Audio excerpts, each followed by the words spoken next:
Buenas tardes, vamos a hacer una introducción al desarrollo de diferentes modelos dentro del que se aplican al riesgo crediticio, más que todo a la parte bancaria. Vamos a empezar con la definición de unos conceptos que son bastante importantes y de dónde sale esto. Entonces, empecemos. Bueno, digamos que tenemos el banco y se tiene una gran inestabilidad en los mercados financieros, cada vez más constante en las entidades financieras.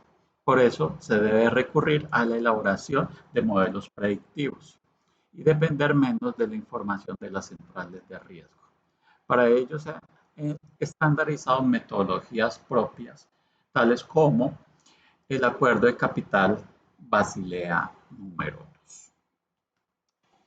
Según este acuerdo, cada entidad debe tener un colchón de dinero ante los imprevistos del mercado, para lo cual es necesario que se construyan modelos que tengan en cuenta estos parámetros, que es la probabilidad de incumplimiento o de caer de FAO, la pérdida en caso de incumplimiento, que es la LGD, la exposición en caso de incumplimiento, que es la EAD.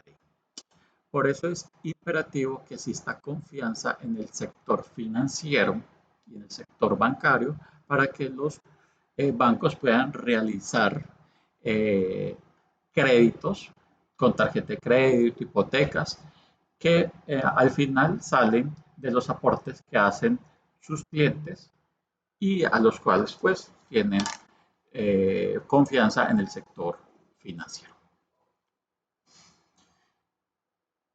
¿Cuáles son los pilares del Acuerdo de Basilea?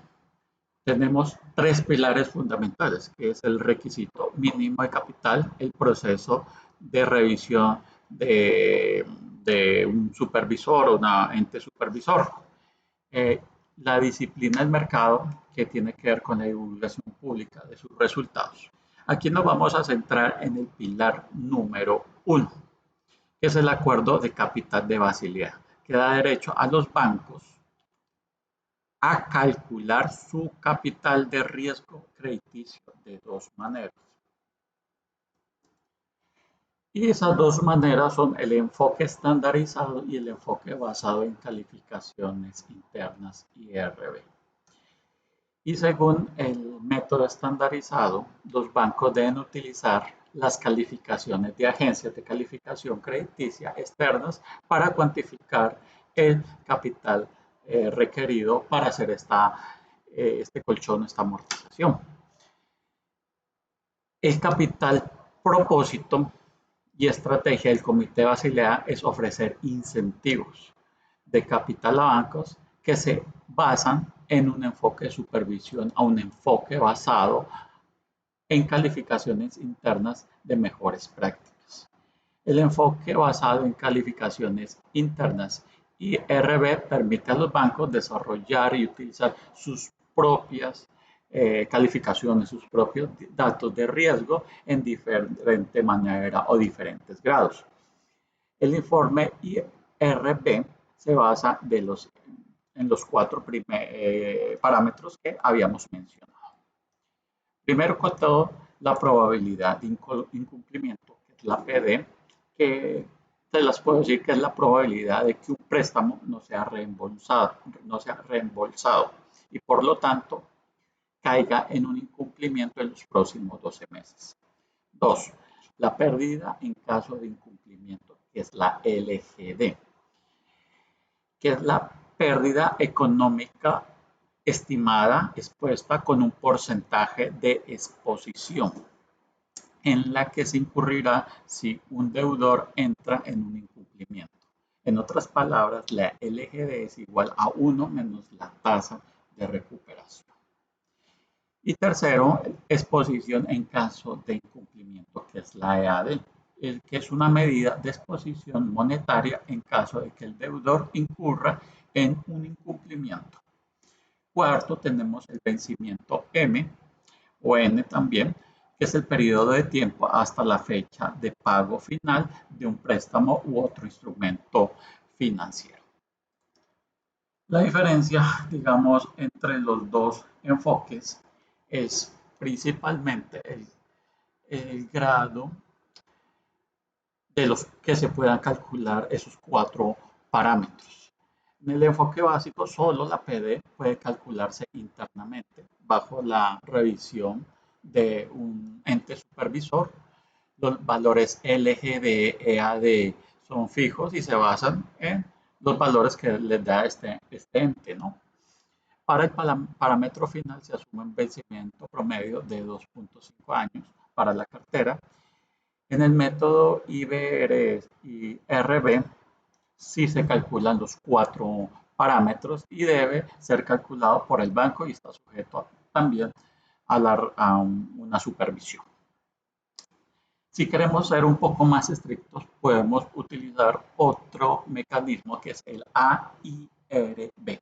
También se recomienda a las instituciones financieras que estimen un LGD de recesión, que no puede ser menor al LGD promedio ponderada por el incumplimiento a, a largo plazo calculado en base a la pérdida económica promedio de todos los incumplimientos observados con la fuente de datos para este tipo de instalación o de medida.